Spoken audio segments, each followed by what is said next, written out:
이영민 선교사입니다. 네, 네, 낯익은 분들이 많이 계시네요.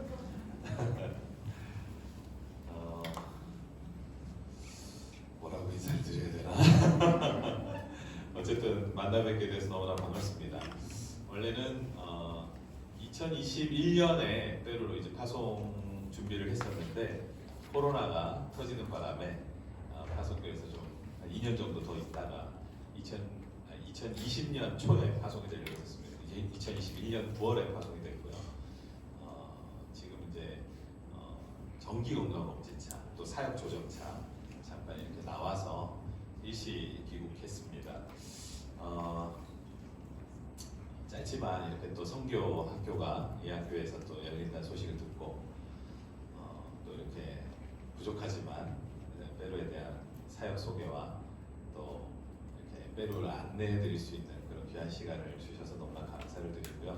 또 특별히 또 장로님 비롯해서 여기 계신 또 여러 권사님들 또 우리 집사님들도 다시 만나게 돼서 또 너무 반갑고 기쁩니다. 여호수아가 아무도 안 왔네. 네, 여호수아를 때 담당하고 다음 세대 총괄 사역을 하고 있었는데 어쨌든 지금 보니까 뭐 또 많이 장가가고 시집가고 막 그랬더라고요. 참 보기 좋다 그런 생각을 해봤습니다. 뭐 아직 어떻게 보면은 그 선교사 초보예요. 제 스스로도 생각할 때 제가 뭘 많이 알겠나 그런 생각을 하고 있습니다. 그런데 저도 지금 그 과정을 통해서 배워가고 적응해 나가고 있는 과정인데 혹시나 또 이렇게 처음 선교사들이 선교 현지에 가면은 어떤 기분이고 어떤 느낌일까 그런 것들을 또 여러분들이 또 궁금하실 수도 있다 그런 생각이 또 들고요. 또 남미가 사실 멀잖아요. 그래서 한국에서는 사실 남미 쪽으로 이렇게 많이 선교 파송을 보낸 그런 상황은 아닙니다.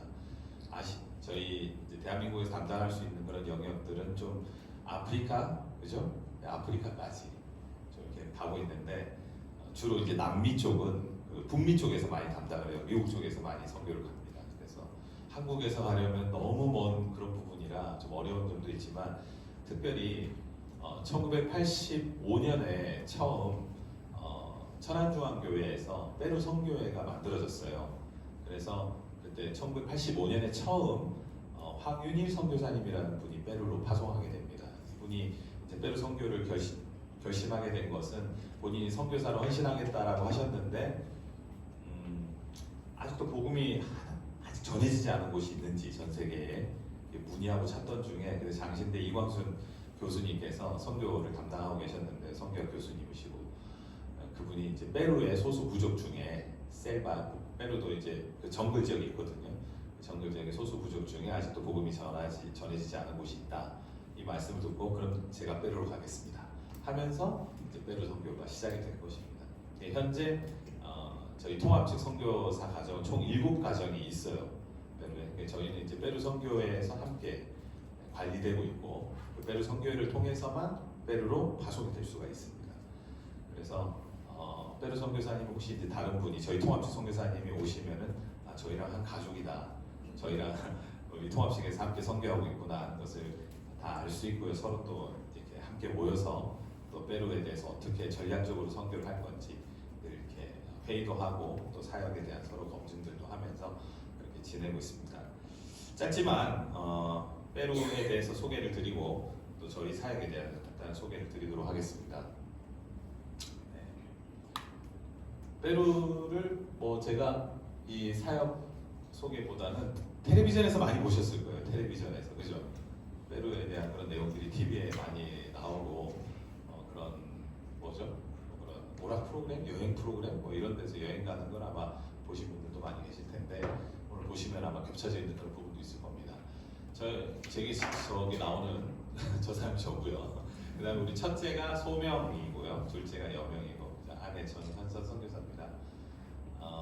페루는 남미 대륙에 위치했습니다. 우리나라 한반도보다 약 6배 크고요. 그 다음에 남미 대륙에서 3번째로 큰 국가입니다. 보시면 아시겠지만 국가로 표시가 되어 있는데요. 페루 지역은 동쪽으로는 브라질과 접경해 있고요. 그러니까 브라질 정글과 맞닿아 있어요. 페루 정글이. 그리고 위쪽으로는 지금 보시는 대로 콜롬비아, 그 다음에 에콰도르. 얼마 전에 에콰도르에서 치안적인 문제가 있었죠. 교도소에 있는 죄수들이 폭동을 일으키는 그런 사건이 있었고, 밑으로는 볼리비아와 칠레와 이렇게 맞닿아져 있습니다. 그리고 태평양입니다. 이쪽 바다는. 그래서 저 대각선 위쪽으로 대한민국과 맞닿아 있어요. 그래서 가끔 바닷가에 가면 저 바다 끝에는 대한민국이 있는데 저 혼자 이렇게 생각할 때가 있습니다. 시간상으로 보면은 여기보다는 14시간 느려요. 14시간 느립니다. 지금 몇 시일까요? 지금이 2시 20분이니까 밤 12시. 전날 밤 12시입니다. 그래서 아직까지 지금 그죠? 금요일이에요. 금요일 밤. 금요일에서 토요일 딱 넘어가는 자정쯤 되는 그런 시간입니다. 딱 넘어가는 시간. 그래서 한국과는 거의 완전히 반대다 보시면 됩니다. 한국의 여름은 거의 겨울이고 여기에 낮은 밤이고 거꾸로 이렇게 생각하시면 돼요. 그 다음에 이제 페루의 지리적인 특징인데요. 페루는 한국처럼 봄, 여름, 가을, 겨울에 따라서 기후가 나눠지는 것이 아니라 지리적 부분에 따라서 기후가 나눠집니다. 그러니까 바다와 접경되어 있는 저 파랗게 표시되어 있는 부분이 바다와 접경되어 있는데 저기는 사막지대입니다. 코스타라고 하거든요. 사막지대이기 때문에 좀 기후가 높은 편, 겨울에도 10도 밑으로 떨어지지는 않습니다.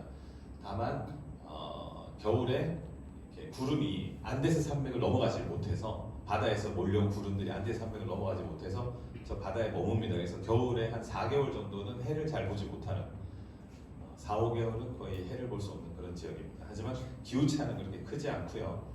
그 다음에 갈색으로 표시된 부분이 안데스 산맥입니다. 쭉. 그래서 차를 타고 1시간만 올라가면 금방 해발 3,000, 4,000m까지 올라가요. 저기는 날씨가 아주 변화무쌍하고요. 산 꼭대기에는 만년설이 있고요. 그래서 춥기도 하고 눈도 왔다가 비도 왔다가 변화무쌍합니다. 넘어가면은 저 녹색 지역이 나오는데 저기는 셀바입니다. 열대 우림이죠. 거의 1년 내내 덥고 습한 그런 날씨를 가지고 있습니다. 그래서 페루에 오시면은 언제 갈까요? 목사님 여름에 갈까요? 겨울에 갈까요? 뭐 이렇게 하시는데 그게 아니라 페루에 오시면은 사막도 해발 6,768m도 그리고 안데스 산맥도 그다음 정글도 동시에 다 경험할 수가 있습니다. 동시에.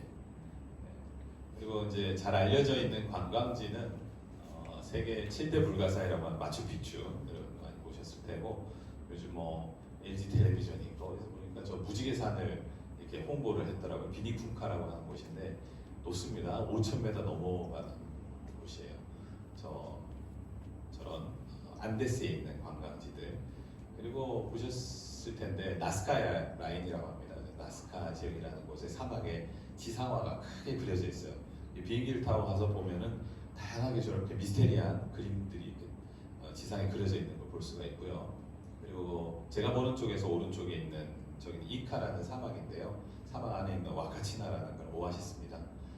오아시스에서 또 여러 가지 액티비티 활동들도 할 수 있고 또 석양이 지는 풍경 같은 것도 아주 이쁩니다. 그리고 밑에 보면은 바에스타 섬이라고 해서 국립공원이에요. 해상 국립공원인데 아주 수만 마리의 철새들, 그다음에 물개나 이런 바다 생물들 구경할 수 있는 그런 곳이고 여기 보시면 안데스에는 저렇게 만년설이 녹아가지고 만들어진 호수들이 많이 있습니다.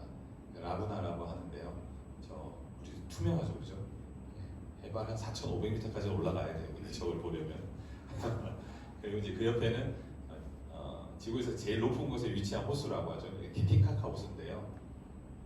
이제 청년들이 남미 여행 오면은 저 티티카카 호수로 해가지고 볼리비아하고 접경이 돼 있습니다. 볼리비아를 넘어가서 우유니 사막으로 넘어갑니다.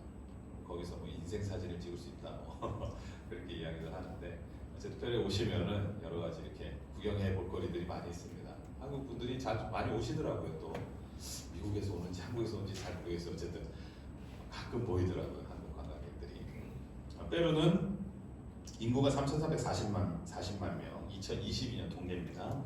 한국은 5,100만 명입니다. 그러니까 한국보다 약 3분의 2 정도 되는 거죠. 그리고 2024년 1인당 GDP 통계가 6,600불인데 약 88만 원 정도 됩니다. 그리고 2024년 최저임금은 월 280불인데 38만 원 정도 되고요. 우리나라가 지금 현재 206만 얼마이기 때문에 우리나라에 비하면 6분의 1, 7분의 9 정도밖에 안 된다고 보이죠. 그런데 저 통계들이 대부분이 다 비공식적 통계입니다. 명목상입니다. 왜냐하면 대부분의 사람들이 일을 하는 것이 그 소득 통계 국가에서 이거 확인할 수가 없습니다. 대부분이 그냥 자영업을 하거나 아니면 오토바이나 택시나 운전 이런 것들 하기 때문에 소득 신고를 하지 않거든요. 그래서 정확한 통계는 아닙니다. 어쨌든 수도의 리마의 물가는 상당히 높은 편입니다. 그리고 구리 생산량, 그다음에 은 매장량, 지하 자원이 아주 많고요. 그렇기 때문에 경제 개발 그 가능성이 상당히 높고 지금도 상당히 급속도로 발전하고 있는 나라가 페루입니다. 보통 이제 국공립 초임 교사 한 500불 정도라고 월급을 보시면 돼요.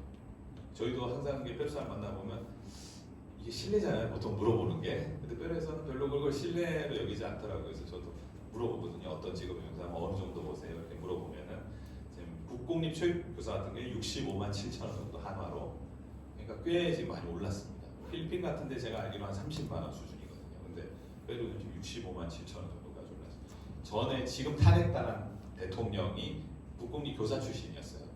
지금 없는데 그때 굉장히 교사들의 질을 좀 끌어올렸습니다. 그래서 지금 많이 올라갔는데 사립학교보다 훨씬 많이 받고 있습니다. 어쨌든 페루의 기본적인 통계는 이렇고요.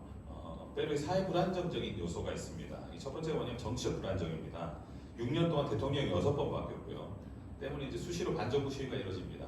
반정부 시위가 이루어지면 사람들이 대부분 저렇게 물류의 젖줄인 고속도로를 먼저 막습니다. 그리고 타이어에다 불을 질러가지고 길을 막고 돌을 던지면서 경찰과 대치하기도 하고, 시내에서 저렇게 시위를 벌이는 사람들은 지나간 차를 막 차 통행 못하게 돌 던지고, 또 이제 가게들이 열려 있으면 약탈도 합니다. 그렇기 때문에 시위가 일어난다, 지방에서 이렇게 시위대들이 올라온다 그러면은 학교든 가게든 일찍 다 문 닫고 집에 들어가야 됩니다.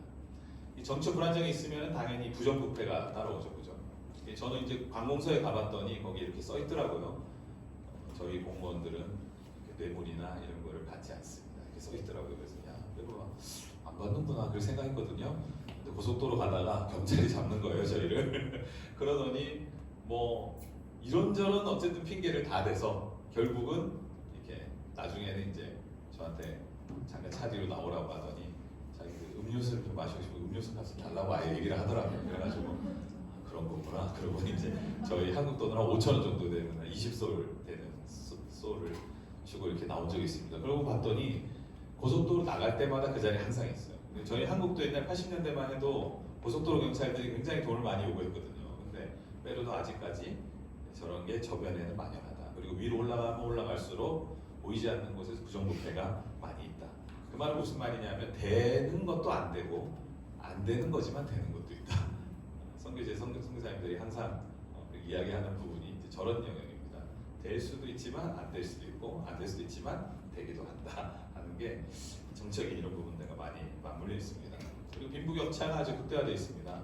왼쪽에 보시는, 제가 볼 때 이 왼쪽이 미라클로레스라고 관광지입니다. 많은 사람들이 오는 곳인데, 외국인들이 많이 찾아오는 곳인데, 대부분 이제 페루 사람들의 3분의 1이 리마 수도에 거주하고 있습니다. 전체 인구의 3분의 1이. 그런데 그 중에 이제 대부분의 사람들, 대부분의 서민들은 리마 외곽에 위치한 아주 가난한 지역, 저렇게 위치해 있고요. 그 관광객들하고 잘 사는 지역에 몇 개 구 정도만 사람들이 좀 중산층들, 부유층들이 좀 몰려 삽니다. 그래서 빈부격차가 아주 심합니다. 그래서 이제 차를 타고 가면은 사거리나 신호등에 차를 딱 세우면은 일단은 인도나 이런 데도 마찬가지지만 아이들이 몰려옵니다. 그래서 사탕 사주세요, 사주세요, 아니면 차 유리창을 닦는 사람들도 막 오고요. 그리고 앞에서 서커스하고 공연하는 사람들도 막 있어요. 신호등 그 짧은 시간 안에. 그래서 항상 저기 다닐 때는 동전 주머니를 가지고 다녀요. 동전 주머니 항상 줘야 돼요.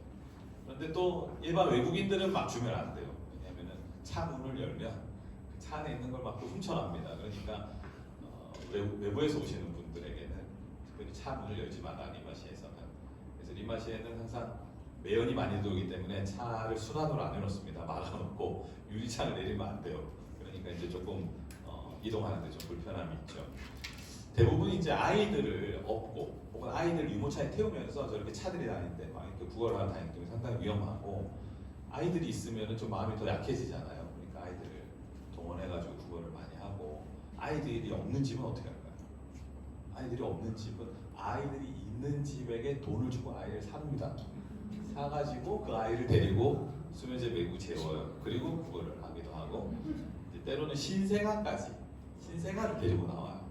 그래서 신생아 분유를 먹여야 되는데 먹이 돈이 없다 해서 저같이 착해 보이는 외국인들에게 다가와가지고 가게로 유인을 해서 분유를 이렇게 사도록 해서 또 팔아서 생계 유지하기도 하고 저런 일들이 이제 일반적인 그런 일들입니다. 저기 보시면은 담이 하나 있는데 저게 좀 글로벌 그 이슈가 됐던 담이에요. 저게 이제 무로 델라 베르구엔사라고 하는데 수치의 벽이라는 뜻입니다. 수치의 벽이 이쪽에 계시는 여자분이 있는 쪽은 그 델트루이포라는 지역입니다. 좀 가난하고 미허가 돼 있는 지역이에요. 사람이 원래 살지 못하는데 막 들어와서 집을 짓고 산 거고, 저 오른쪽 담 넘어 있는 곳은 라모닐리라는 지역이에요. 라모닐리아는 좀 부유층들이 삽니다. 그러니까 대부분 저 부유층에 있는 사람들이 가정부나 정원사나 뭐 이런 사람들을 집안에 이렇게 부리려고 쉽게 말하면 사용하려고 그분들을 고용했는데 그분들이 집이 얼마 안 되니까 반대쪽에 집을 짓기 시작한 거거든요. 그런데 저 사람들이 넘어와서 뭐 도둑질도 하고 뭐 강도질도 하고 하니까 저기 담을 세운 겁니다. 높이 3m 10km 장벽을 세웠어요.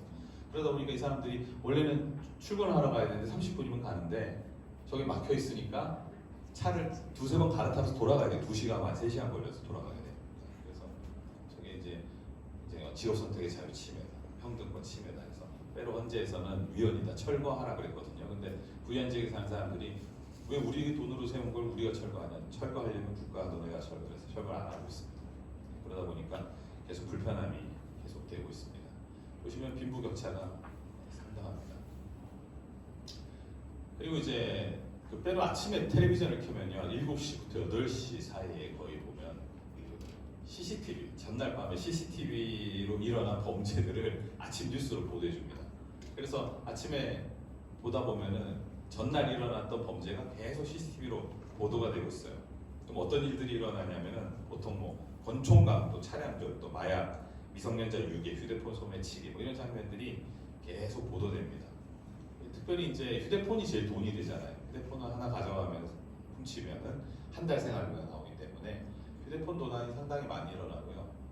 공식적으로 신고된 건수가 하루에 4,000건, 비공식적인 것까지 합치면 리마 시내에서만 10,000건 정도 휴대폰 도난이 일어납니다. 그래서 보통 오토바이 2명 타고 앞에서 운전하고 뒤에 있는 사람이 총을 딱 꺼내서 딱 하면 줘야 돼요. 휴대폰을 주고, 또 외국인만 가져가는 게 아니에요. 현지인들도 많이 당해요. 현지인들. 저희가 같이 사용하는 목사님도 이렇게 휴대폰 안 뺏기려고 잡으려고 했다가 오히려 넘어져서 다치거든요. 그러니까 달라고 하면 그냥 줘야 돼요. 총을 가지고 있으니까 어쩔 수 없잖아요. 그래서 저희 나오기 좀 전, 뭐 한 1년 전쯤인가 그때는 대통령이 오토바이를 2명 타지 못하도록 만드는 법을 만들었어요.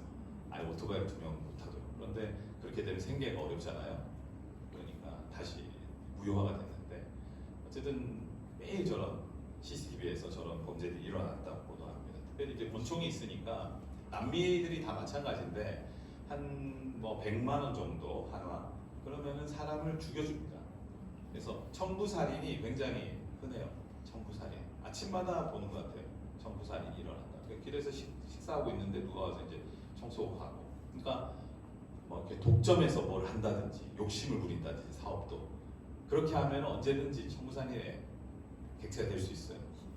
잘 살아야 됩니다. 남미 사람들은 굉장히 낙천적이고 성격이 좋은데 자존심을 한번 건드리면 꼭 복수를 한다고 합니다. 그래서 성교사들에게도 그 사람들의 자존심을 건드리면 안 된다, 항상 그런 얘기들을 하시더라고요.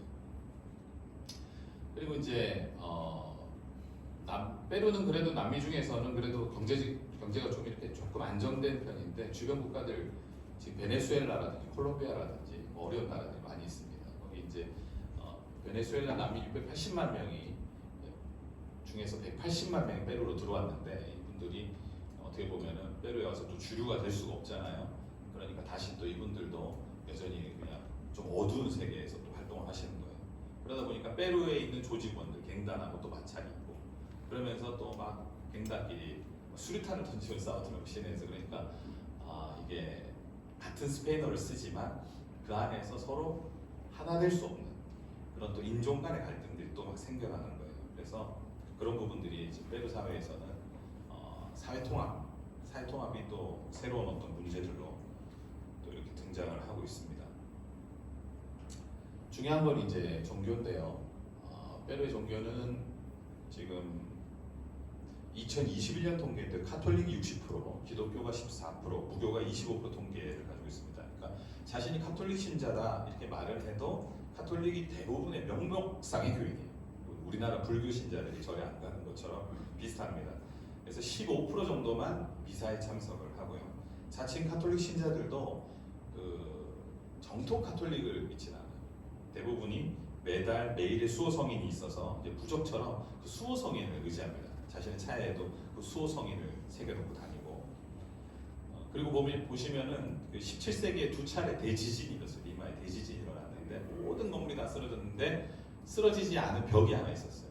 그 벽이 이제 아프리카 앙골라에서 온 노예 흑인이 그린 그림이었는데 그 그림이 두 차례 대지진에도 무너지지 않은 거예요. 그러다 보니까 사람들이 그 벽에 그려져 있는 그림을 숭상하기 시작했습니다. 그래서 저 그림이 이제 엘 세뇨르 데 밀라그로라고 하는 기적의 주님이라는 뜻이거든요. 기적의 주님 저 그림이 리마에서는 또 다른 숭배의 대상이 돼 있어요. 그래서 매년 10월이 되면 저 그림을 이렇게 보라색 옷을 입고 사람들이 저 그림을 따라서 온 리마 시내의 성당들을 돌아다니면서 이렇게 행사를 벌입니다. 한 달 동안. 어떻게 보면은 그 바티칸에서는 처음에 이것들을 반대하고 우상 숭배니까 하지 마라고 했었는데 워낙 많은 사람들이 저걸 추정하고 따르다 보니까 이제는 어쩔 수 없이 인정할 수밖에 없는 그런 상황이 됐고 리마에서는 큰 축제 중에 하나로 속합니다. 그래서 카톨릭이 어떻게 보면은 어떤 정통 카톨릭의 어떤 모습들과 달라요. 그리고 안데스 지역에도 보면은 저 황소가 뿌까라라는 황소인데 저 황소와 십자가 같이 세워져 있죠. 집집마다 저렇게 같이 새겨져 있습니다. 그러니까 황소는 복이 들어올 수 있도록 빌어주고 십자가는 나쁜 기운을 막아준다. 이렇게 생각해서 모든 걸 다 받아들이고 있으니까 카톨릭이 그냥 카톨릭이 아니라 샤머니즘적이면서 굉장히 혼합주의적인 양상을 가지고 있습니다. 그리고 이제 페루에도 무당들이 많이 있어요. 아까 코스타 무당, 그 해안 지역에 거주하는 무당, 안데스 지역에 있는 무당, 주술사, 그리고 셀바에 있는 무당. 저 사람들이 지금 의식을 행하고 있는 거거든요. 근데 의식이 뭐냐면은 이제 코파 아메리카라고 남미 대륙에 축구가 있습니다. 축구를 할 때 칠레가 또 이들이 앙숙이에요. 칠레와 페루가 축구의 앙숙인데 우리나라 한일전처럼 칠레 마녀들이 주술을 걸었다는 거예요. 페루가 지도로. 그래서 지금 페루 주술사들이 모여가지고 우리도 힘을 합쳐서 이거 뒤집자 이러면서 의식을 행하고 있는 장면입니다. 저런 게 이제 뉴스나 TV에 보도되기도 하죠. 그러니까 어떻게 보면 이 혼합주의 양상이 들어왔다라는 거는 종교적으로 혼탁하다는 거고 섞여 있다는 거예요. 선명한 복음이 없죠. 그러다 보니까 리마에 굉장히 많은 이단 세력들이 활동을 하고 있습니다. 정말 듣도 보도 못한 이단들이 많이 있고, 그다음 우리나라도 이제 빠질 수가 없어요, 그죠? 저기 보면 그렇죠. 예, 하나님의 교회 안상홍 증인의 장길자 교주가 지금 들어와가지고 굉장히 세력을 강하게 펼치고 있습니다. 이들은 또 보면은 굉장히 건물을 그럴싸하게 짓습니다. 교단 차원에서 들어와서 일을 진행하기 때문에 저희처럼 개교의 선교가 아니라 교단 차원에서 하기 때문에 굉장히 그럴싸하게 짓고. 페루 대부분의 기독교 신자들은 이 차이를 모릅니다. 이단들과 우리도 잘 모를 때가 많잖아요. 그죠? 한국 사람도 모르는데 어떻게 알겠으니까 그런 이단들이 많이 활동을 하고 있고요. 이들이 또 NGO 활동들을 하면서 또 거물급 정치인들과도 같이 이렇게 교제를 하고 있고 또 뭐 헌혈 운동이라든지 나무 심기라든지 페루에서 필요한 사회적 활동을 통해서 세력을 넓혀가고 있습니다. 구원파도 마찬가지입니다. 구원파도 아주 세력이 강하고 특별히 이제 대학생이나 청년들, 젊은 층들에게 학원을 엽니다. 어학원, 중국어, 스페인어, 영어, 한국어 학원을 열어서 등록을 시키고 자신들의 포교의 어떤 도구로 삼습니다. 제가 이제 페루의 어떤 중대형 교회 목회자하고 대화를 할 일이 있었는데 제가 물어봤어요. 한국 선교사 또 혹은 외국의 선교사가 당신의 나라를 위해서 도와줄 수 있는 게 뭐가 있겠냐 이렇게 제가 물어봤을 때 저 고민을 하고 그분이 대답하기를 다음 세대다 이렇게 얘기를 했어요. 왜냐하면 본인들이 생각할 때도 청년이나 다음 세대가 너무 중요한데 페루 교회가 이들을 품고 가르치고 지도하고 양육할 수 있는 그런 능력이 안 된다. 교사도 없고 재정도 없고 그러니까 어른들을 위한 예배는 있지만 아이들을 위한 따로 어떤 돌봄이나 이런 게 전혀 없습니다. 그래서 다음 세대를 전문적으로 돌볼 수 있는 그런 자원도 없고 재정도 없기 때문에 대부분의 아이들이 초등학교까지는 그래도 어떻게 교회에서 붙잡아 놓을 수 있는데 초등학교만 넘어서면 애들이 다 직업 전선으로 다 투입이 돼버려요. 그리고 뭐 대학생 때는 이제 무교화되는 경우가 많은 거죠. 어떻게 보면 양상은 우리나라랑 비슷한 것 같습니다. 그런데 페루는 조금만 도와주면 그 아이들을 잘 돌볼 수 있거든요. 복음을 키워낼 수 있거든요. 그런데 아직 이제 재정적으로 또 혹은 기술적으로 그런 능력이 안 되는 거죠. 그래서 페루 공교육 자체는 굉장히 부실합니다. 그리고 국가 지자체가 아이들을 돌볼 여력이 없기 때문에 도시 빈민 지역의 대부분 아이들 방치되고 또 빈민 지역에서 자란 아이들은 직업을 구할 수가 없기 때문에 도시에 그냥 빈민 노동자의 삶을 살거나 범죄자의 길로 나갈 수밖에 없는 그런 상황이 있습니다. 또한 이제 교회 대부분의 교회들이 미자립 교회들입니다.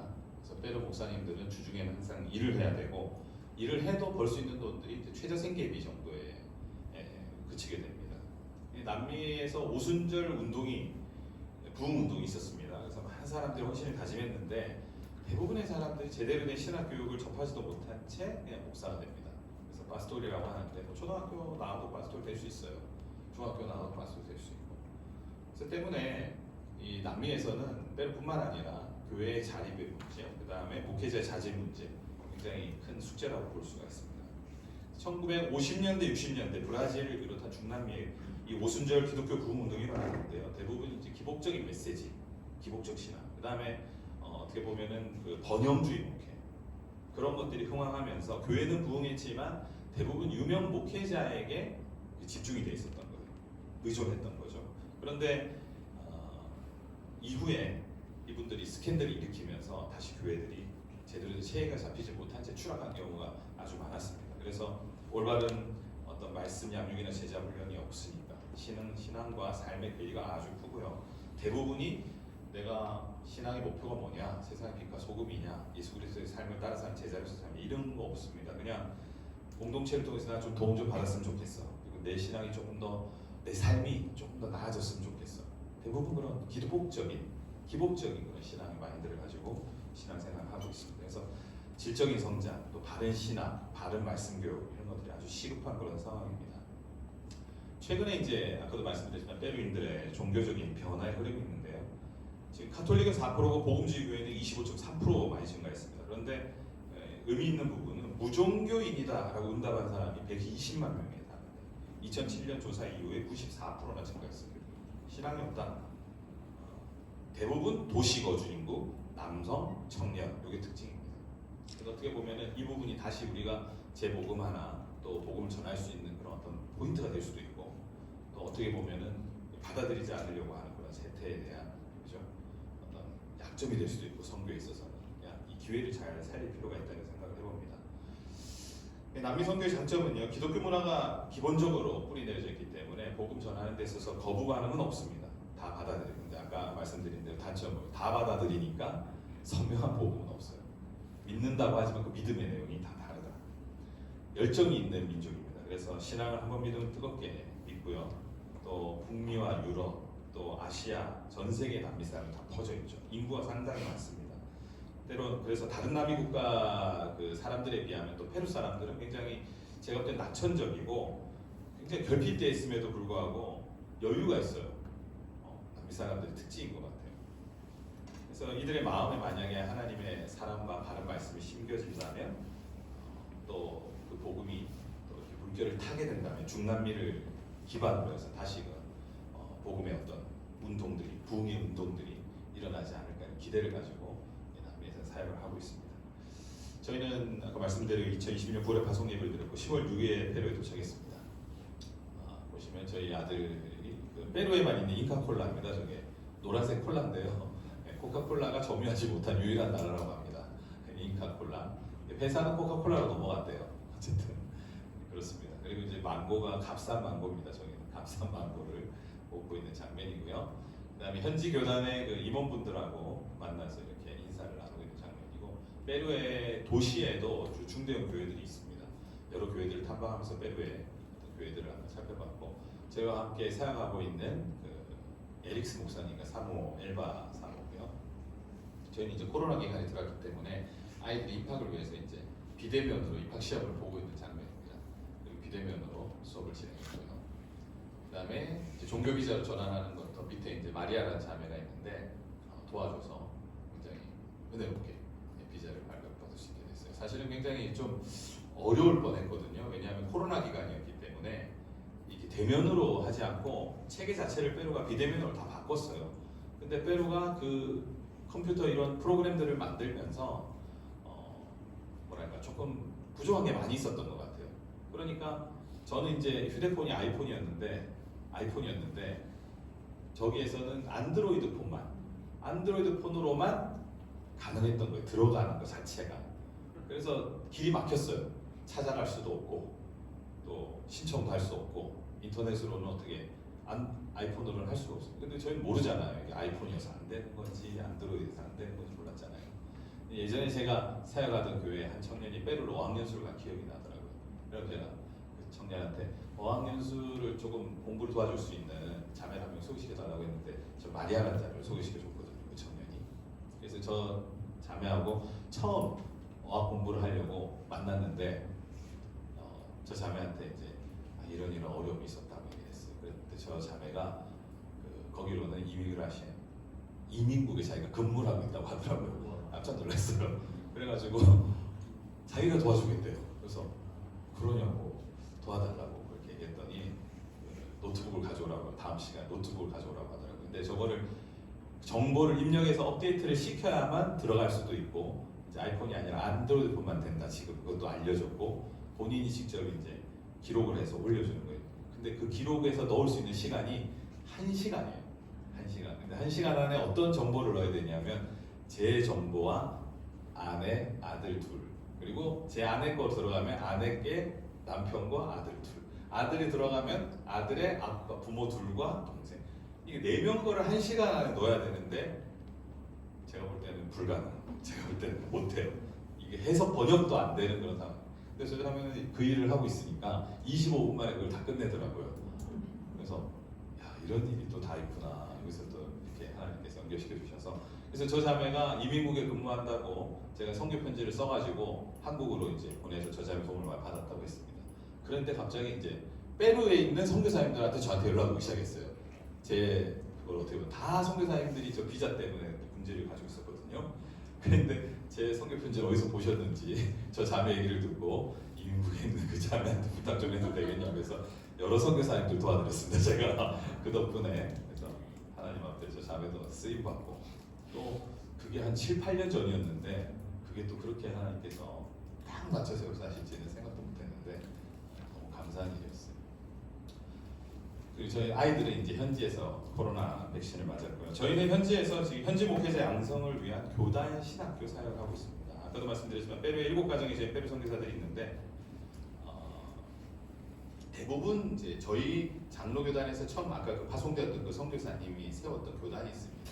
이페 크리스토페라고 하는 교단인데 장로교단입니다. 이글레시아 프레스비테리아나 예수 그리스도 엠페루 이렇게 말하거든요. 근데 그 교단 안에 우리가 함께 협력 사역을 하는 형태로 들어가 있습니다. 통합 측의 선교의 어떤 방향성이 뭐냐면 현지의 장로교단이나 현지의 장로교회가 있을 경우에는 저희가 선교사들이 독립적으로 따로 교회를 세우게 되면 현지 교회와 충돌하게 되고 경쟁화가 됩니다. 그래서 현지의 교단이 있는 경우에는 그 교단과 함께 협력을 해서 그 교단을 지원하는 그래서 그 교단이 독립적으로 세워질 수 있도록 도와주는 그런 역할로 선교를 하게 되어 있습니다. 전 세계에 있는 통합식 교단이 마찬가지입니다. 그런 방향성을 가지고 있고요. 그래서 현지 교회 또 현지 교단의 목사님들과 좋은 관계를 갖고 또 그들을 잘 섬겨서 결국 페루 교회가 든든하게 세워지도록 만드는 것이 제 역할입니다. 그래서 현재 이 교단들이 다 아까 말씀드렸지만은 자체적으로 재정적인 능력이나 또 신학교를 운영할 수 있는 능력이 안 됩니다. 그래서 한국 선교사님들에게 신학교를 좀 맡아줬으면 좋겠다 부탁을 했고 저희가 그래서 그 신학교를 맡아서 선임 선교사님들부터 신학교가 현재 운영이 되고 있는 그런 상황입니다.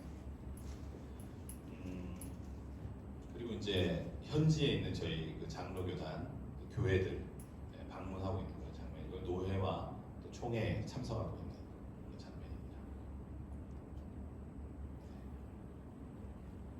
그리고 여기는 이제 저희가 사역하고 있는 사역지인데요. 리마 외곽의 만차이라는 지역입니다. 여기가 만차이라는 뜻이 두렵다 이런 뜻을 가지고 두려움 이런 의미를 가지고 있는 지역이거든요. 페루의 공산 정권이 1980년대까지 있었습니다. 그래서 안데스 지역에 이제 민주 정권이 들어오면서 공산당들이 다 안데스로 숨어들었어요. 근데 이제 정부에서 그들을 소탕하려고 군인들을 보냈는데 사실은 구별이 안 되잖아요. 민간인과 그 테러범들이 구별이 안 되죠. 양민 학살이 많이 일어났다고 합니다. 같이 죽여버린 거죠. 그러다 보니까 그 지역에 있던 이제 일반 시민들이 두렵잖아요. 겁나잖아요. 언제 죽을지도 모르니까 다 수도로 이제 피해온 겁니다. 근데 왔는데 뭐 살 곳은 없으니까 리마 외곽에 집을 지어놓고 이제 살기 시작한 겁니다. 그 지역이 바로 이제 이 만차이 지역이고요. 처음에는 이제 한두 뭐 빈민들이 사실 이런 지역을 인바시온이라고 하거든요. 점유에 들어가서 환자를 세우고 살면 거기에 자기 집이 되는 거예요. 우리나라로 치면 점유취득시효 하는 거예요. 그래서 한두 명씩 살면서 저기서 그냥 환자촌을 이루면서 사람들이 모이면 국가에서 전봇대를 세워줍니다. 전기는 들어올 수 있게 해줘요.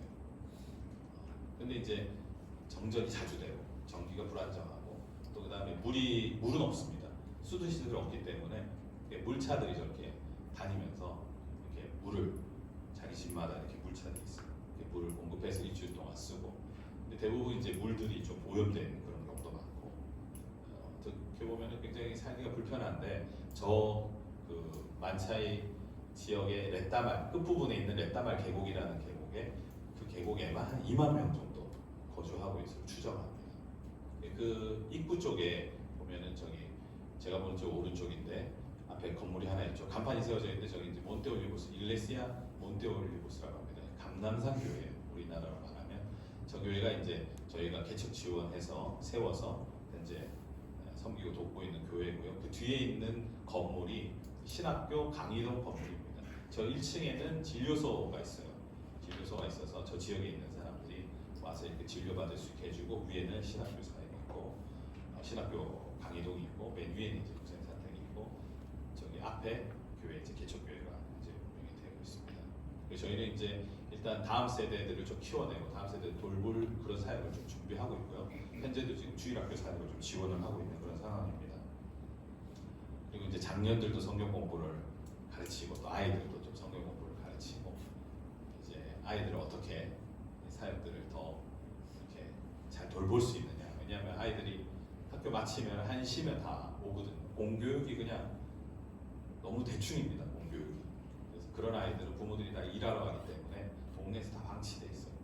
그러니까 아이들을 하나님의 말씀으로 좀 가르치고 또 교육시키고 또 이렇게 보호하는 그런 일들을 좀 하려고 이번에 나온 김에 약간 사역의 방향을 전하려고 생각하고 있습니다.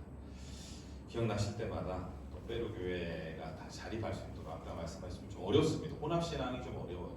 그들에게 선명한 복음을 가르치고 제자화시킨다는 게 결코 쉽지 않다 이런 생각이 들더라고요.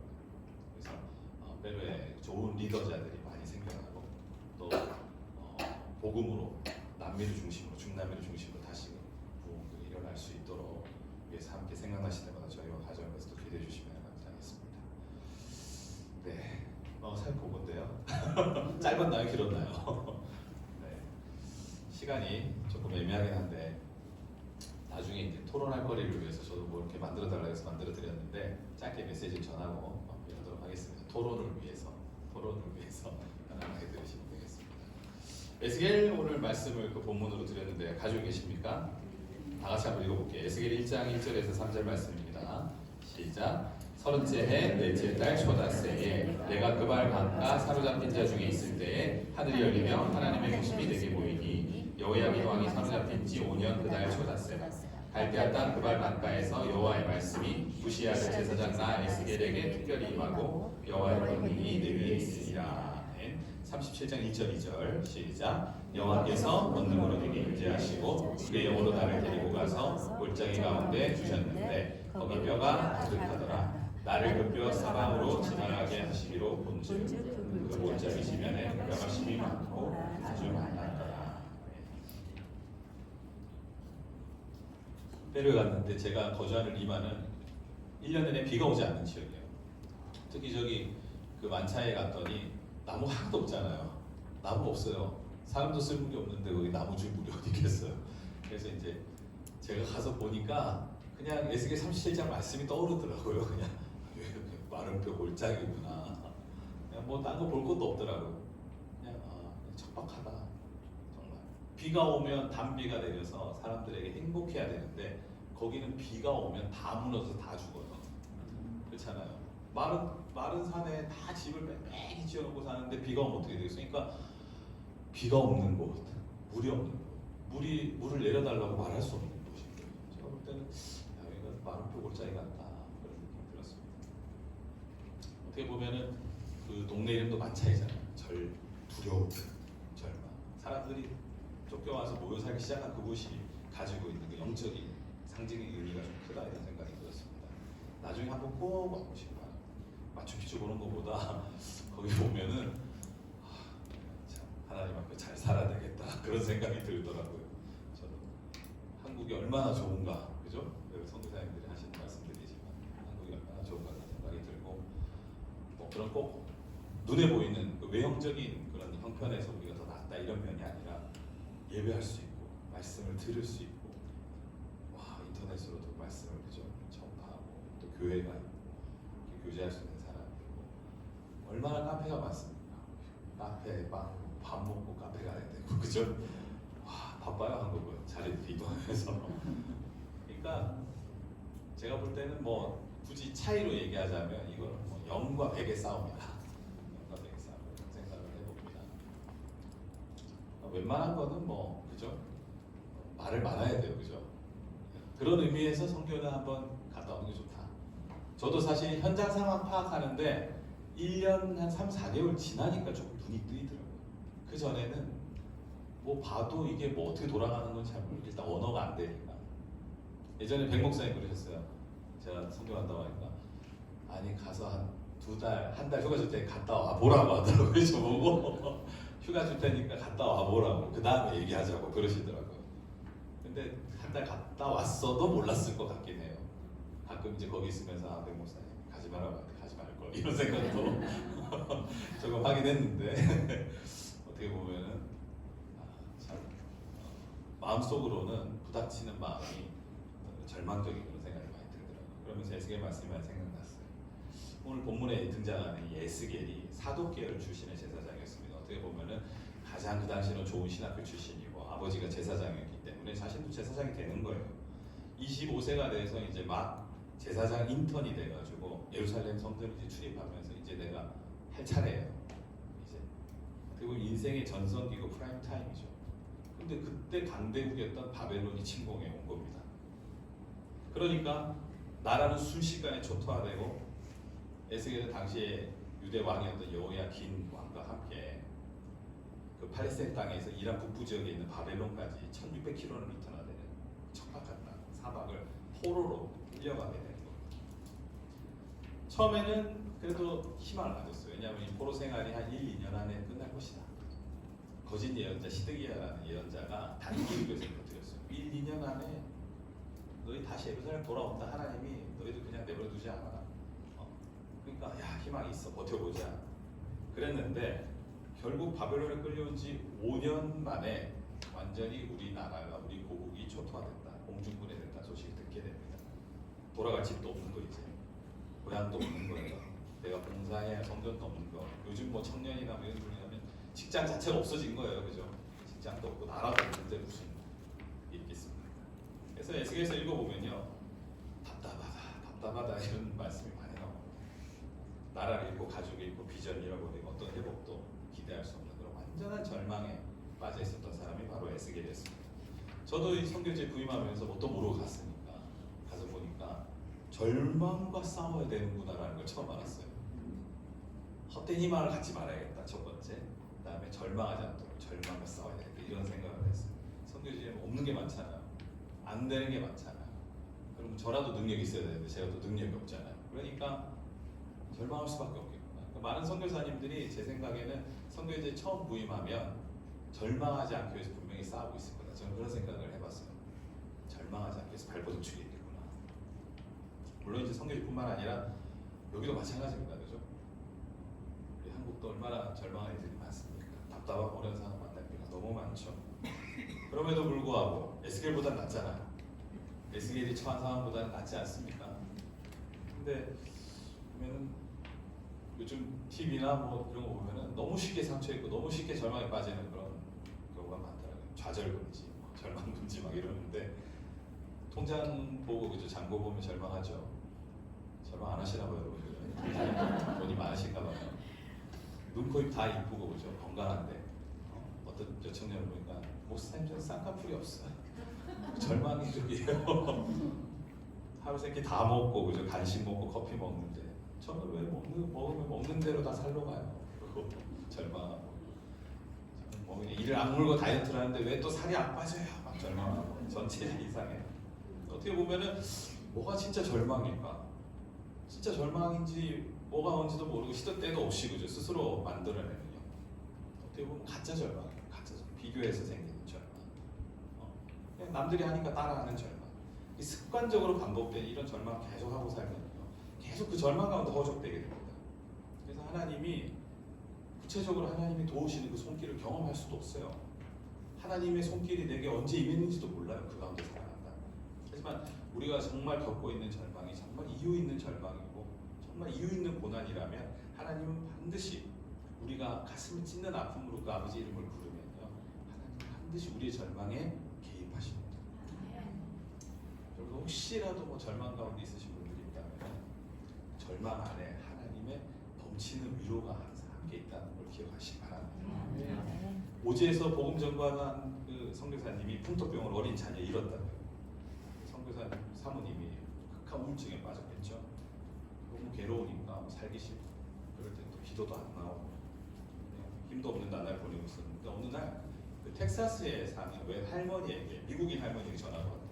이름도 모르는데 그 할머니가 하시는 말씀이 그냥 기도하고 있는데 하나님께서 나에게 이 전화번호를 알려주더니 여기다 전화를 받았다는 거예요.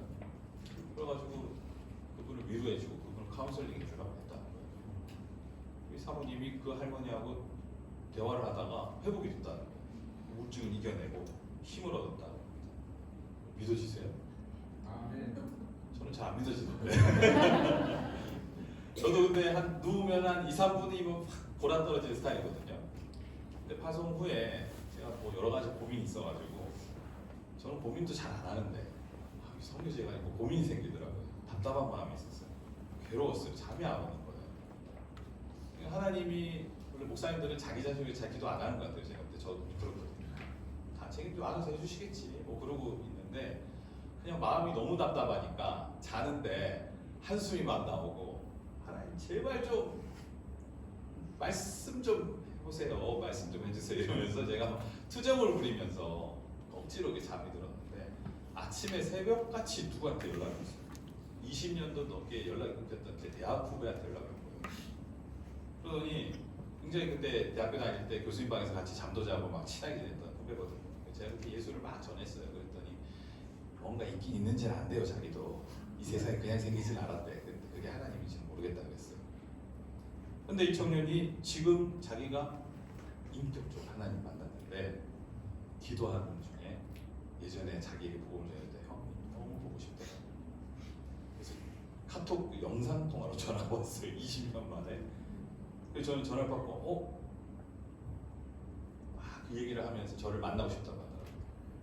난 빼루 있다. 빼루가 어디에요? 못 만난다 그랬더니 막 눈물을 불썩이는 거예요.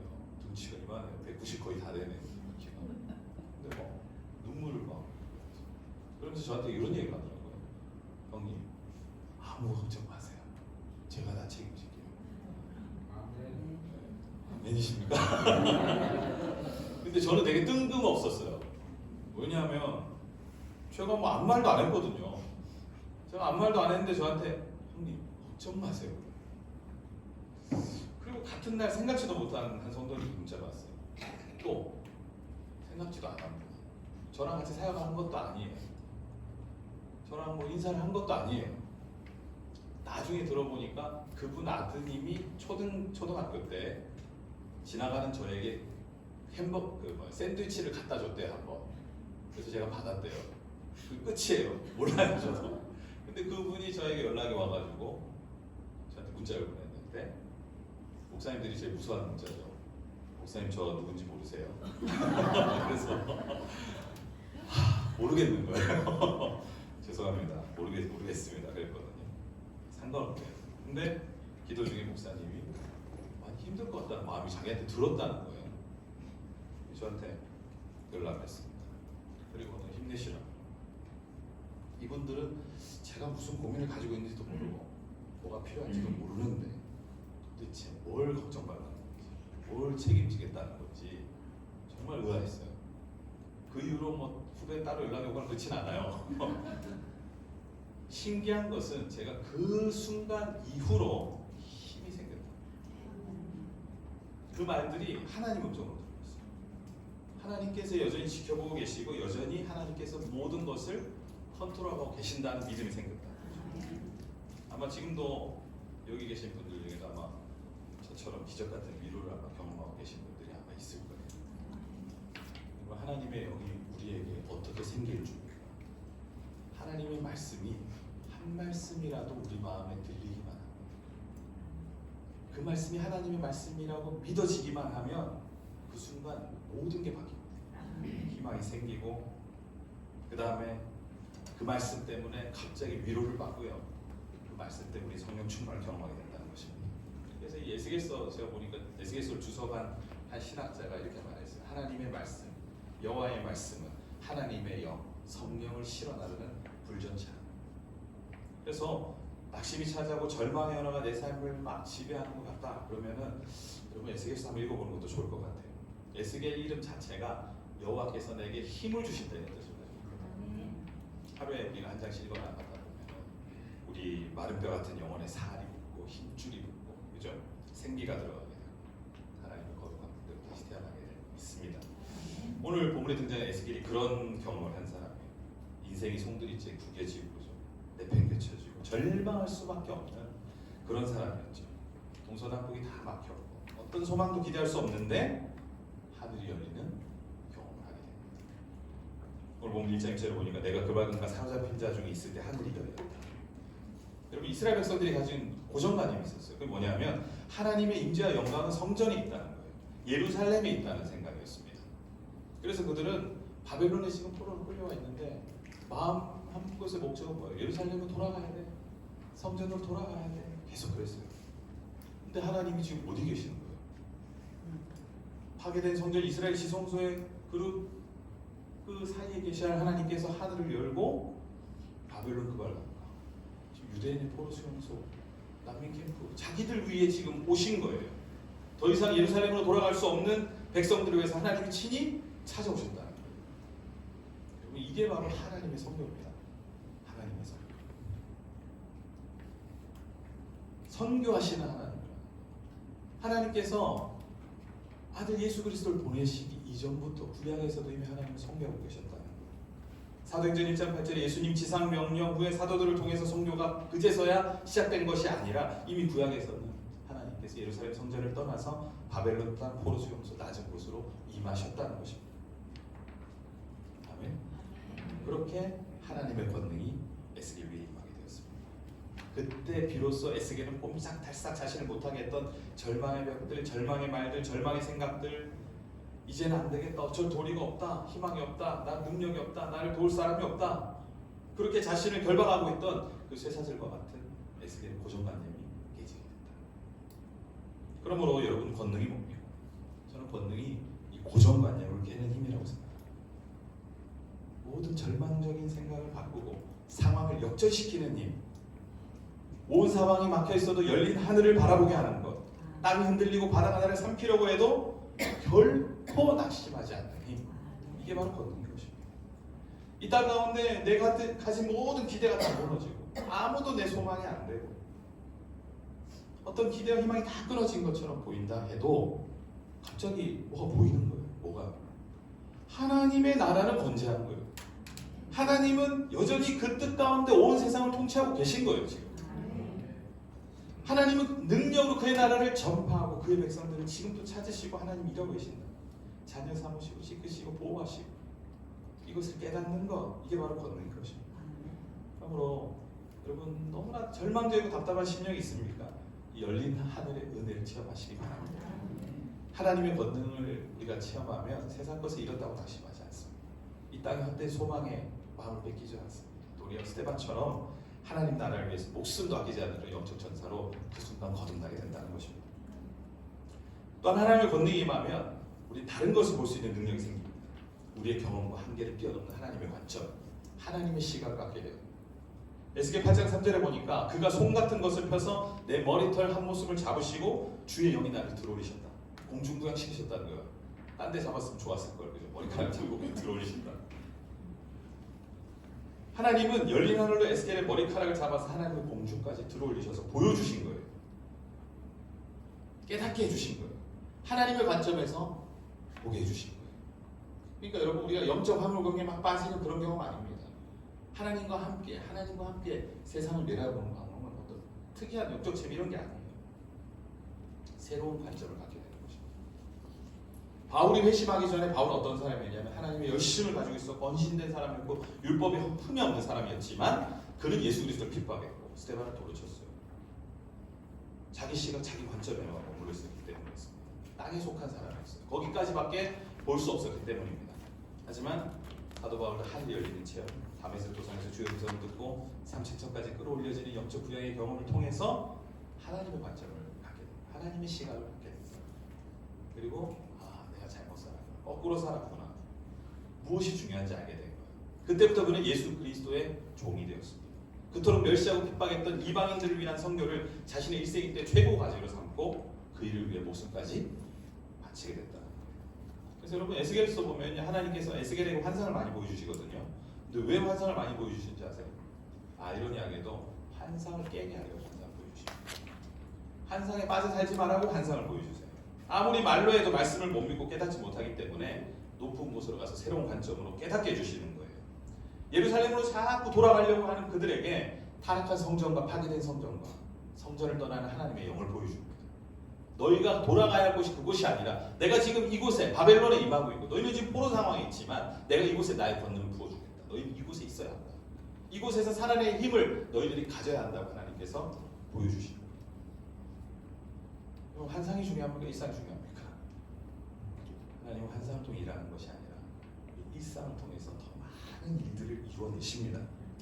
그래서 장기 선교든 단기 선교든 농촌이든 해외든 군선교든 선교 다니는 사람들의 간증과 고백을 들어보면요, 굉장히 역설적이에요.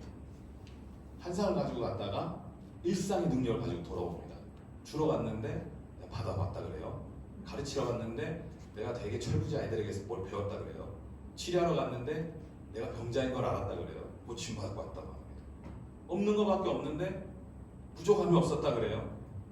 누구에게 잘못한 일이 없는데 빚진 자의 마음을 해보게 했대요.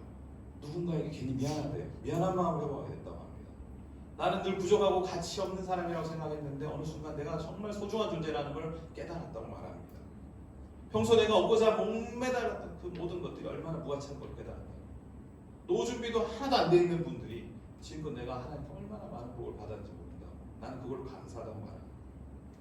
그러니까 이처럼 하나님의 성령의 권능이 우리에게 임하면 우리의 관점, 우리의 가치관이 완전히 바뀝니다. 높아지는 나의 울타리, 우리의 울타리를 넘어서는 무성한 가지가 되게 한다. 담을 넘는 가지가 되게 한다는 것입니다. 이게 바로 성령의 권능인 줄 믿으시기 바랍니다. 마지막으로 성령의 권능이 임하면 마른 뼈 골짜기. 두렵거든요. 가기 힘들거든요. 거기를 종횡무진 누리는 사람이 된다. 제가 가기 전에 사실 구글로 빼로를 한번 검색해 본 적이 있는데 물차 트럭이 막 다니면 구글에 나오더라고요. 나 좀 무서웠어요. 여기 가서 물도 안 나오는데 저기서 내가 되겠나? 물론 이제 저희 거주 지역은 또 다른데 사역적이 그런 사람은 그런 천한 곳에 아골골장에 뭐 잠깐은 갔다 올 수 있지만 거기 살아라는 힘을 못 삽니다. 왜입니까? 자연적 본성에 반해요. 더 좋은 거 원하지 뭐 시든 거 먹으라고 사과 이렇게 시드는 거 먹으라고 하면 그거 좋아하겠어요? 나는 시든 거 이런 사람 있어요? 다 좋은 거 먹고 좋은 데 있으려고 하죠. 인간은 자연적 감정이 변해요. 그런데 언제 갈 수 있냐면 하나님의 영에 이끌려서 그 권능에 사로잡힌 자는 거기에 갈 수 있어요. 거기 갈 수 있는 힘이 생깁니다.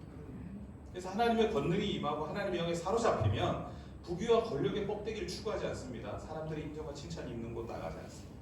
세상적인 성공과 안정이 보장된 곳으로 가는 거예요. 골짜기에 마른 뼈들이 있는 저지대로 낮은 모습을 자꾸 내려가는 거예요. 안 그러면 마음이 불편해요. 예수님의 능력도 마찬가지입니다. 물이 높은 곳에 낮은 곳에 내려가면 생겨난 낙차, 파워가 생기듯이 예수님도 낮아지는 내려갈 때, 그죠? 이 땅에 우리 모두를 제일 높은 곳에서 제일 낮은 곳까지 오셨습니다. 그 권능이 우리 모두를 구원하게 하신 것입니다. 그러므로 우리 주변에 권능 있는 사람들이 있어요. 뭘 보면 압니까? 그들이 머물고 있는 장소를 보면 알아요. 그들이 향하고 있는 곳을 보면 알 수가 있습니다. 저 사람 권능자다. 성령이 함께하고 있다. 제가 한국에 와가지고 다시 본 책 중에 그 엘리자베스 쉐핑 선교사 전집을 다시 좀 본 적이 있어요. 1912년 일제치하 가난하고 어려웠던 조선 땅에 무지하고 힘없는 여성들의 어머니였고 거지와 한센병자들의 가족이었다. 엘리자베스 쉐핑 선교사. 어떻게 손이 잡혔는데 이렇게 됐거든요. 근데 그분의 장례식 때 조선 8대 거지들이 다 몰려들었다 그러더라고요. 일주일 동안 울었대요. 같은 초짜 선교사지만 다시 한번 봐야 돼요. 이분은 대부분 그 당시 서구 선교사님들이 한국인들을 미개한 종족으로 여겼대요. 얼마나 지저분하고 비위생적인 삶을 살았습니까? 개천에다가 막 볼일 보고 막 냄새 나고. 그러니까 질병으로 옮을까봐 자녀들이 다 죽고 하니까 선교사들은 그 당시 선교사들은 어떻게 지냈냐면 따로 선교구를 뒀어요. 따로 선교구를 두고 거기에서 자기네들끼리 모여 살았어요. 자신을 보호하기 위해서. 그런데 이 엘리자베스 쉐핑 선교사는 이름을 한국 이름 바꿔버린다. 서서평으로 바꾸고 조선인들과 함께 조선인처럼이 아니라 그냥 조선인으로 살았대요. 양림천에 있는 거지들 다 데려와가지고 목욕시켜주고 옷 주고 음식 주고 길에서 여자 한세 환자 만나면 집에 들어와가지고 씻어주고 목욕시키고 과부 35명 데려다가 생활비 주고 고아 12명 데려다가 양자 삼고 한센병 환자가 낳은 사생아를 자기 아들로 입양하고 무명 배옷에 남자들이 신는 검정 고무신을 신고 당시에 서구 선교사들이 먹던 고기와 커피 대신에 자신은 보리밥과 된장국을 먹고 자신에게 주어진 그 모든 성교비의 대부분을 교회 거린들에게 기부하고 그래서 그녀가 생을 마칠 때 남겼던 것은 강릉에 가도 두옥과 동전 7개가 모포 반장이었다고. 왜 모포가 반장이냐? 하나를 남겼는데 그걸 반절로 잘라가지고 한센병 환자에게 줬대요. 그래서 반장만 남았대요. 그녀의 사연이 기가 막힙니다. 영양실조로 죽었습니다. 영양실조로. 근데 그녀의 책상에 놓여있던 그녀의 좌우명이 뭐였냐면 Not success, but service. 성공이 아니라 섬깁니다. 이분 목사님도 아니었어요. 평신도사였어요. 제가 거기다가 붙여봤어요. 성교는 성공이 아니라 섬깁니다. 또 얼마나 찔려요. 여러분 다 갖다 붙여보십시오. 목회는 성공이 아니라 섬깁니다. 내가 하고 있는 그 일 앞에다 이거 붙여보세요. 마인드가 달라집니다. 낮고 천한 이 땅에 오셨던 예수님처럼 과감히 낮은 곳으로 내려가서 대가 없는 사랑을 실천했던 서서평 선교사의 삶을 보니까 제가 보니까 권능이 임한 삶, 성령의 권능이 임한 삶. 하나님이 저를 포함해서 우리 모두에게 성령의 권능 부어주시기를 원합니다. 오직 성령이 너에게 임하시면 너희가 권능을 받고 예루살렘과 유대와 사마리아 땅끝까지 이르러 내 증인이 되리라. 땅끝이 어디입니까? 빼루입니까? 빼루를 포함해서 우리 삶 주변 둘러보면 땅끝이 있죠. 가난과 빈곤으로 질병과 재해로 실패와 절망으로 죽음의 절벽까지 내몰린 사람들이 있는 그곳이 바로 땅끝입니다. 우리는 우리 형편이 나아져야만 내가 올라가야만 내가 성공해야만 내가 이겨야만 내려가겠다 이렇게 결단하지만 이기고 성공하는 거는 그렇게 많은 사람들에게 주어진 능력은 아닌 것 같아요. 하지만 누구나 가진 능력이 있습니다. 뭡니까? 내려가는 겁니다. 지금 내가 서 있는 자리에서 한 걸음만 내려가는 거. 마른 뼈 골짜기로 한 걸음만 향해 가는 거. 그것은 누구나 할 수 있도록 하나님께서 우리 모두에게 주신 권능임을 믿습니다. 주님 오실 날이 멀지 않았습니다. 우리 모두에게 성령의 권능이 임하고 열린 하늘을 통해서 세상 역사를 주관하시는 그 하나님의 주권과 하나님의 통치를 바라볼 수 있는 그 눈이 열리기를 소망합니다. 그래서 그 권능에 힘입어서 마른 뼈 골짜기로 과감하게 우리의 삶을 낮추고 그것을 종횡무진 행복하고 기쁘게 섬기면서 나아가는 저와 여러분들이 되기를 바랍니다. 기도하겠습니다. 지금도 온 우주 만물을 통치하시고 다스리시는 거룩하신 하나님 아버지, 이 시간 우리 모두에게 하나님의 권능을 기름 부어 주셔서 예수님처럼 더 낮은 곳으로 더 연약한 곳으로 내려가는 삶을 결단하게 해 주옵소서. 모든 우리 사랑하는 예양교회 성도님들의 마음에 하나님 아버지 마음을 부어주셔서 아버지의 그 향한 시선과 품은 영혼에 우리도 집중하는 삶을 살게 하시고 우리의 모든 것 책임지시며 부욕케 하시는 하나님의 그 공급하심과 돌보심 가운데 살아가는 우리 모두가 되게 하여 주옵소서. 내가 너를 이방의 빛으로 삼아 잃어버린 자녀들을 돌아오게 하겠다. 약속하신 약속들이 이 시간 말씀을 듣는 한 분 한 분을 향한 주의 부르심이 되게 하시고 그 부르심에 순종함으로 하나님 나라의 통치와 다스림이 우리의 삶과 비전에 임하는 놀라운 능력의 역사가 나타나게 도와주옵소서. 감사드리며 우리 구주 예수 그리스도의 이름으로 기도드리옵나이다. 아멘. 네, 마치겠습니다.